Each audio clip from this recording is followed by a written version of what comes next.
Welcome to Fundamentals of Artificial Intelligence. Today we will be looking at game playing. Games have been an integral part of the development of artificial intelligence. The quest for writing computer programs that could play games is as old as computers themselves. Starting with Samuel's checker AI, we have AI chess playing programs, to more recently the AlphaGo. All of these have pushed the frontiers of AI.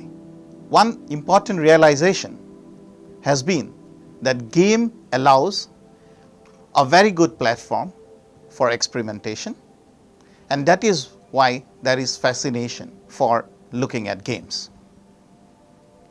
Games provide a well-defined environment in which states are intrinsically discrete. So that allows one to focus entirely on the decision making strategy.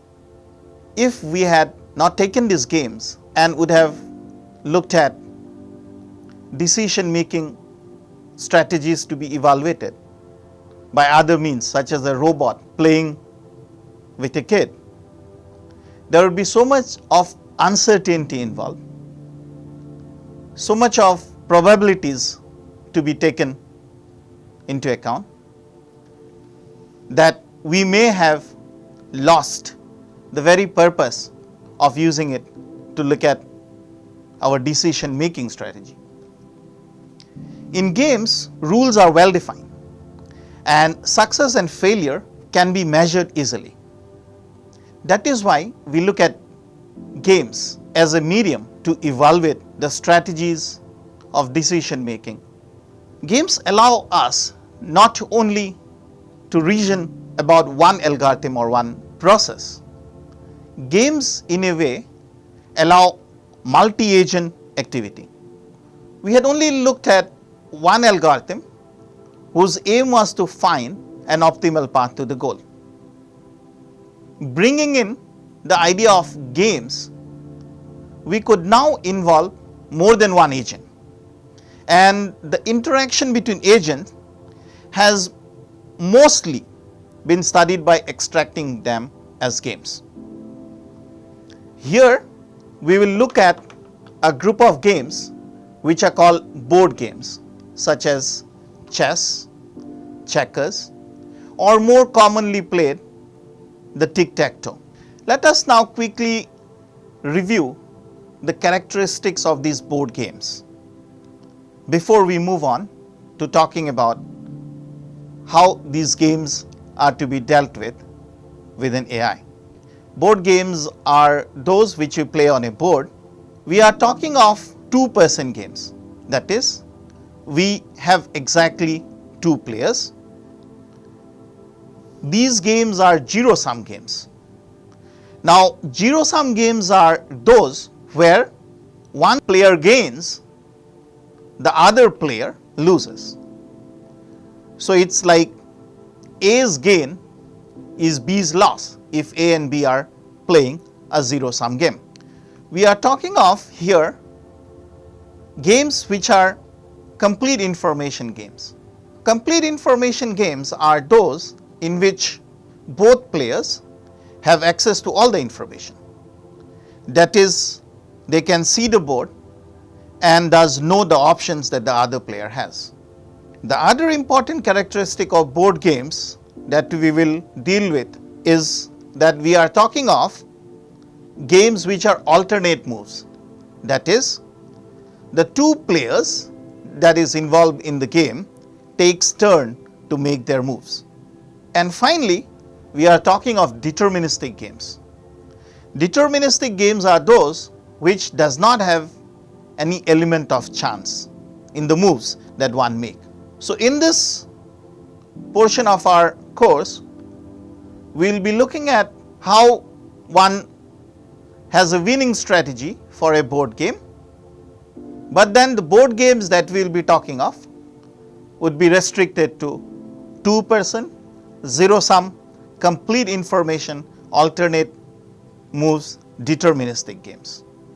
Now let us take a very simple game to illustrate what we mean by these characteristics of a game. This game is called the Grundy's game. Many of you must have played this while you were young. The game involves two players and we have a stack of pennies, a single pile of objects, either a stack of pennies or people will even put 7 stones one above the another to make one single pile. The idea of the game is to then divide the stack into 2 stacks that are unequal. So you start with stacking 7 stones. If it is the opponent's turn, he will then break it up into 5 and 2. So the first player divides the original stack, and then each player alternately does the same to some single stack when it is his turn. The game proceeds until every stack has either just 1 penny or 2, because at that point of time you cannot divide the stack into 2 stacks that are unequal, and continuation at that point becomes impossible. The player who first cannot play is the loser in this game. So let us look at Grundy's game. Here I have 7 pennies in one single stack and it's mean's turn to play. Now in such game we have a notion of 2 players. One is called the mean, the other is called the max. We will see why they are called mean and max in a moment. But now let's say the player mean starts to play the Grundy's game with 7 pennies in a single stack. Now a little thought if you give, you will realize that 7 can be broken up into 2 unequal stacks in 3 ways. I could have in one stack 6 pennies, in the other stack a single one, or I could have 5 and 2, or I could have 4 and 3. This is what has been shown as the next level of the game. So mean starts playing here and then breaks it into a stack of 6 1, 5 2 and 4 3. It is now Max's turns to play and he can have the following options. Max could break the 6 1 into either a 5 1 stack and the original 1 stack already there. So there would be 3 stacks now, 5, 1 and 1, or Max would break it into 4 2 with the original 1 remaining there. I would like to draw your attention to the fact that at this point we had 6 in a stack and 2 possibilities of breaking it up into unequal stacks is 5 1 and 4 2. So these are the possible moves that Max could take if mean had broken it into 6 1. On the other hand, if mean had actually divided the original stack into 5 2, I could have the possibility of generating 4 2 1, because 5 could be broken up into 4 and 1 and I would carry forward the 2 from here. Or 5 could be broken up into unequal stacks of 3 and 2. So I would have 3 2 and 2. Now if mean had gone to 4 3, then the possibilities for Max would be 4 2 1, because the third could be broken up into 2 and 1, or other possibility could be that the 4 could be broken up into 3 1, so I would have 3 3 1. Next it is mean's turn to play, and from the given possible alternate positions, mean could explore the next level of the game. That is, 5 could be broken up into 4, 1, 1, unequal stack, or 3, 2. The 4, 2, 1 could be broken up into 3, 1, leading to 3, 2, 1, 1, and the 3 could be broken up into 2, 1, leaving me with 3, 2, 1, 1 stack. The 3, 2, 2 stack, if I start breaking this, I will only create equal number. So all I can do is break up the 3 stack into uneven stack of 2 and 1. Proceeding further, Max would then be able to break this node into 3, 1. The second one would be possible to be broken up into 2, 2, 1.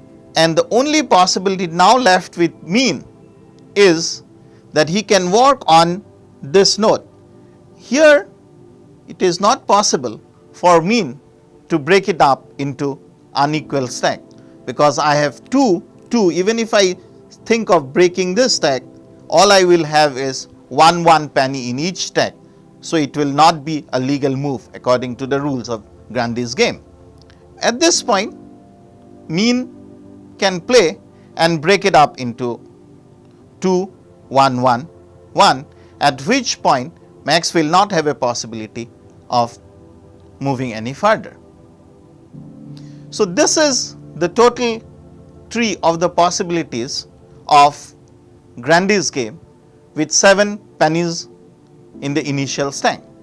Now, if you look at the winning strategy for Max, what should Max do to ensure that he will win this game?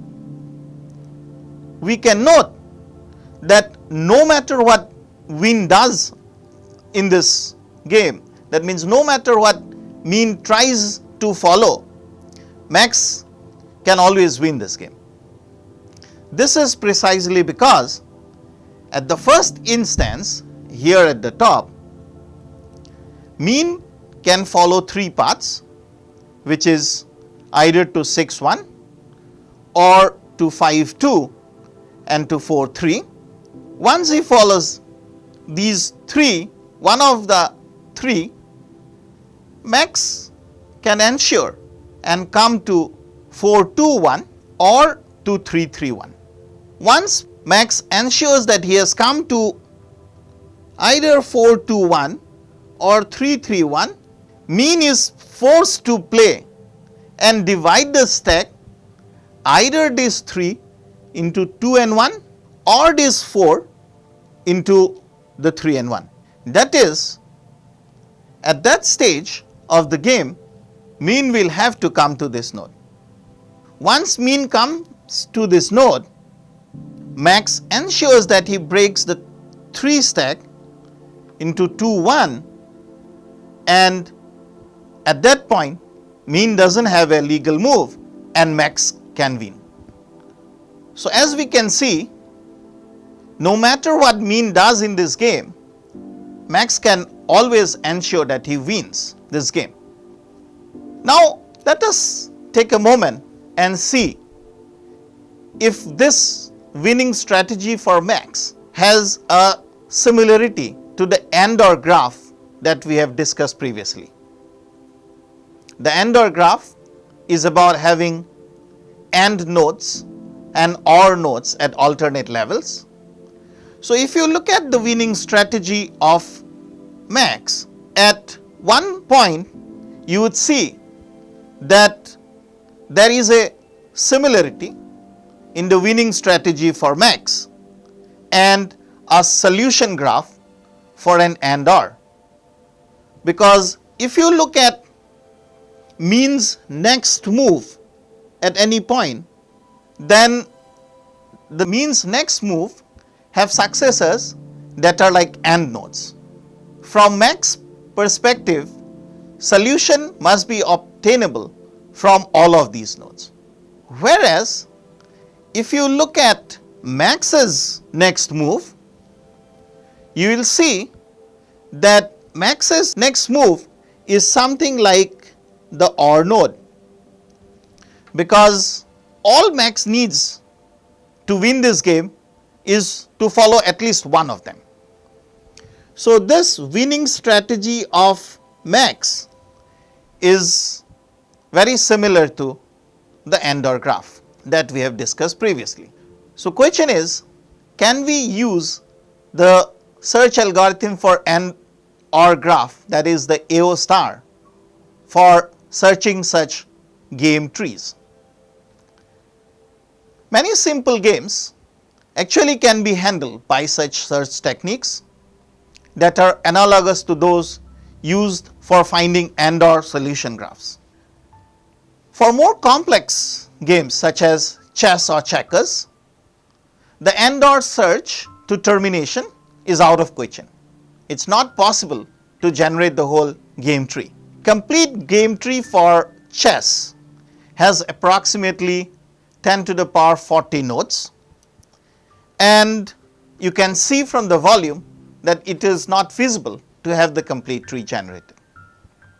It would take some 10 to the power 22 centuries to generate the complete checker tree, if a successor could be generated every 1/3 of a nanosecond. So what do we do when we have to search for solutions in such complex games? For complex games, search to termination is impossible.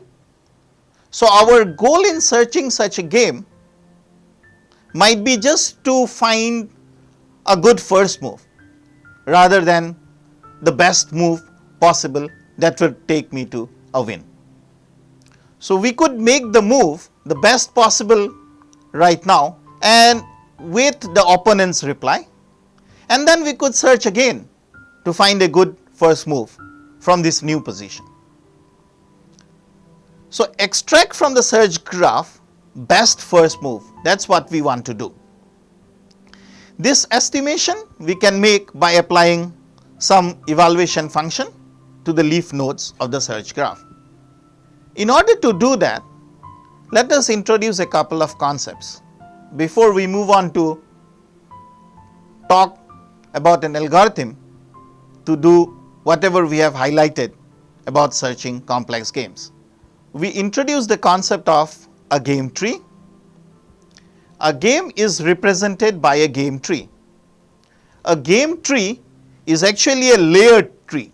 That is, at each alternate layers, we have the two players playing. So at this layer, max would be playing. The next layer, it is mean playing. Thereafter, it's max again. So a game tree is a layered tree in which at alternate level, one or the other player makes the choice, and we have what are called the max layer and the mean layer. Now a game starts at the root here with the max player starting the game and ends somewhere at the leaf nodes. The leaves of a game tree are labeled with outcomes of the game, and the game ends there. Let us look at a game tree more closely. So here is a game tree with the first being the max level, then the mean level, here it is max, then mean, max again, mean and max again. Recall that we are talking of board games which are two players games, so two players are involved, and the game is alternate moves. That means one player makes a move and then the next player makes a move. So in this game tree, the leaf nodes actually shows the possibility of win, loss or draw for max. So now you should recall that we are talking of a zero-sum game, that is a game where one can win, then the other must lose, or it could be a draw. So here L refers to the loss for max D refers to the draw, and W refers to a win for max. So each of the leaf nodes could be given values, either one of the three, either W, D or L, and they will tell whether following that route max wins, loses or there is a draw. Now let us also introduce a very important concept called the minimax value before we proceed further. So the minimax value of a game is the backup value of the route from all the leaves and represent the outcome when both the players play perfectly. That is, let's say we have a game tree and Max moves. He will try to choose the best possible value for himself. So Max chooses a move that yields the value of 1 if available, else 0 if available, and will choose a -1 only if all the children are labeled -1. Now it is important for us to recall that such zero-sum games, either we mark the leaves as W for win, D for draw and 1 for loss. Equivalent to that, we can either mark them as 1 for win, 0 for a draw and -1 for a loss. Now when Max wants to make a move, every time his idea would be to choose 1, to choose the maximum of the next available successes to him. So he would try to get 1 if available, else 0 if available, and Max will choose a -1 only if all the childrens are labeled -1. So backup rule for mean is exactly the opposite of this. And the mean max value of the game is the backup value of the root from all the leaves. So here is example for understanding what the mean max rule does. The mean max rule backs up values from the children of a node. So for a max node, it backs up the maximum values for the children. For a mean node, it backs up the minimum. Like here is the root node and Max is playing at the game. Now we have a leaf node marked L and we have another leaf node marked D. There are leaf nodes marked D, L, N respectively here. Now remember that this label, it is mean who is playing. At this level it is Max who is playing the game. So when given the children L and D, mean has to back up this value. So it will take the minimum of the values and back it up as L. Now this one here is Max's turn and Max wants to maximize the value of the children and therefore it will try to get a backup value of D. So in terms of its equivalent numbers like -1 for loss, 0 for a draw, the mean player playing here would back up the minimum value, which is -1. Given -1, -1 and 0, the max player would love to back up the maximum value, which is 0. So here is a game tree and we have marked all the leaf nodes as shown. Now we would love to back up the values, that is, identify the best move for each player. Given L and D here, the backup value at this point will be an L.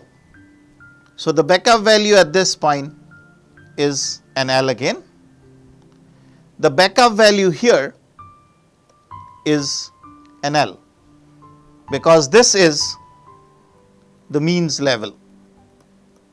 Now at this point it is Max's play, so the backup value would be D. Here the backup value would be W, and at this point the backup value is D again. This point here, it is means choice. So given a choice between D and W, mean would love to back up D.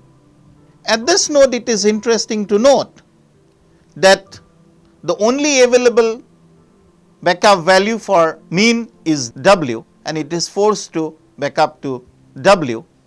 It would have loved to back up to L first, then D, but having no other children except W, it has to back up to W. So it backs up to D, and then finally we have Max with W. So what this game is showing here is that Max wins this game because the backup value under the current scenario of leaf nodes is W. So now let us understand what do we mean by strategy of playing a game. Given the game tree, the strategy is a subtree. But then which subtree are we talking about? We are talking about the subtree where Max has only one choice, but for mean I must explore all choices. So a strategy is a subtree of a game tree that has one choice for Max and all choices for me. Once we have a strategy, it actually means that the choice for the player is frozen, and the outcome of the game therefore would depend on the opponent. So most game playing programs produce moves for the player, traditionally max. Our minimum values determine the best that we can have for the mean player. Maximum values of the children determine what we can have for the max player. So the idea of strategy is about doing two things. You traverse the tree starting at the root. If you are at the max level, then you choose one branch below it, and if you are at the mean level, then you choose all the branches below it, and you return the subtree so constructed, and the subtree gives you a strategy. So here is the game tree that we have been looking at, and the dark arcs that I have marked here with one choice for max, all possible choices for mean, and again one choice for max is a strategy for max. So now, having defined what strategy is, how do one ensures to find out an optimal strategy? Selection of the optimal strategy requires solving the game tree, and as we have seen, for a very simple game like Grandy's game, search techniques analogous to those used for finding and/or solution graph is good enough, but this is true only for games with very small trees. So games with small trees can be solved completely, and we can apply and/or solution graph searching techniques to find out the best strategy. This is true for even a game like tic-tac-toe. So a tic-tac-toe game, we can always ensure a draw when both the players play perfectly. So let me remind you what the tic-tac-toe game is if you have forgotten from your school days. So you are supposed to create a matrix and you give an x, your opponent gives an 0, thereafter you give an x and your opponent gives a 0, you give an x, and at that point you win the game. So such small games like the Grandy's game and games like tic-tac-toe, we can always ensure draw when both players play perfectly for tic-tac-toe. But for complex games like chess, checkers, it's not feasible to have the complete game tree. For more complex games, and/or search to termination is therefore out of question. Complete game trees, as we have seen for a game like chess, involves 10 to the power 40 nodes. Therefore, there must be some other trick that I need to apply to get to an optimal strategy for finding out a winning move. This is where we take help of evaluation functions. As we cannot inspect the complete game tree and compute the minimax value, we resort to other means to select the best move. In fact, we do not select the best move. We select the move that appears to be best for the current move. And then as we get more information, we revise and take the next best move. So we use a function to evaluate the goodness of a state. This function is something like the heuristic function for informed search, and this function is called the evaluation function. Evaluation function is applied to the intermediate nodes, and they allow us to pick up nodes that appears best. So let us go back to our game of tic-tac-toe and try to understand the use of an evaluation function. Let us say this is the current position of a game of tic-tac-toe. So I now have to give an x. So the possibilities of Max is that he can give an x at this corner or an x at the middle. There is a possibility of Max putting his cross here and at this location or at this location. So we have 5 possibilities for Max in this current scenario. Question is, which is the best move for Max to go from here? In order to answer that question, we will use an evaluation function for tic-tac-toe. So let us look back at this tic-tac-toe node. We define an evaluation function which is the number of directions open for Max minus the directions open for mean. Now in this position shown on your screen, you have directions open for Max as this one, 1, 2, 3, 4, 5 and 6. So the directions open for Max are 6. Now let us take a moment and see what are the directions possible for mean. When I say directions possible for Max or mean, I mean here directions that could ensure a win for the player. So we have one direction in which mean could win this game, 2, 3 and 4. So the number of directions which are open for mean is 4, and therefore we would evaluate this current state configuration as 2. for max. Now there are two interesting values that one needs to understand. I say the value of the evaluation function is positive infinity if it ensures that I have a win for max, and if there is a win for mean, I say the evaluation function evaluates to negative infinity.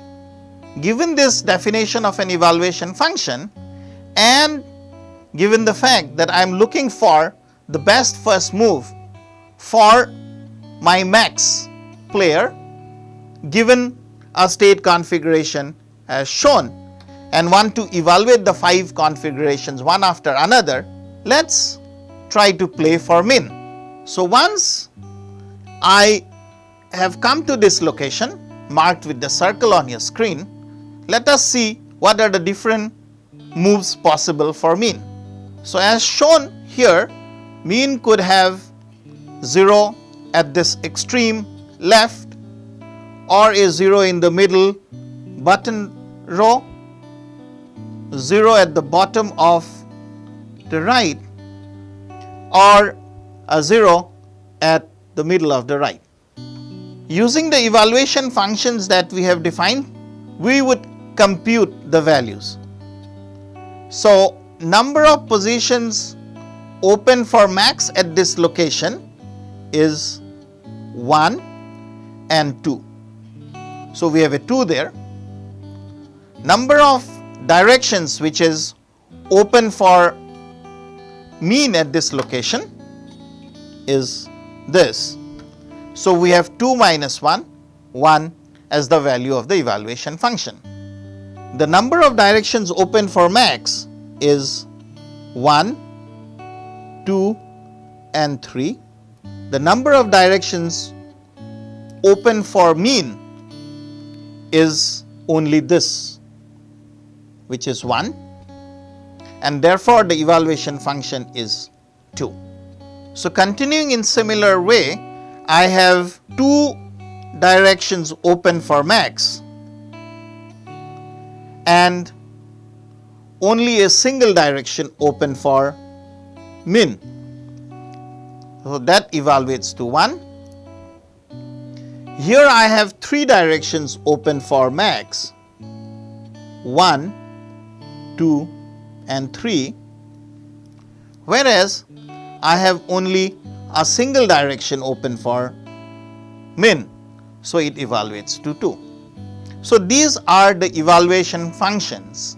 Now remember, after I have given this move here, that means after max moves here, it's mean's move, and mean would love to minimize the value of the successor node.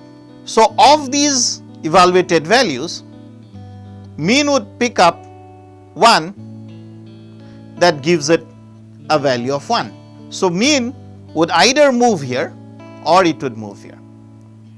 So for our evaluation of which is the best move for me or which is the best move for max, when I say me here I mean the player max.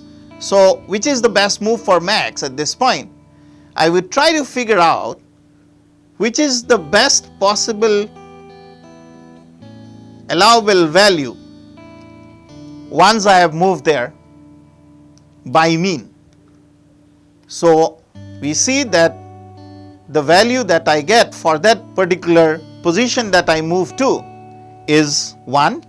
I could then move to the second node, and it is interesting to see that at this node, the moment I allow mean to play, mean could mark this position and it would win the game. So the evaluated value is minus infinity.